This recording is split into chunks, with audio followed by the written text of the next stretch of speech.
當佢開咗門嘅時候咧，佢哋係會有一啲掩護嘅地方，佢哋會盡量利用嗰啲掩護地方而睇入邊個環境。其實我哋透過日常嘅訓練咧，可以加深咗嗰個互相嘅默契同埋了解，對嗰個戰術嘅運用啊、技巧嘅運用咧，可以更加加深。運用嘅技巧喺房間截查訓練方面係非常重要㗎，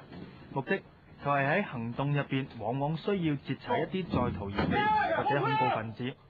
因為喺機場範圍入邊，好似辦公室大樓咁啊，就好多房間啦、走廊、梯間同埋洗手間嘅關係，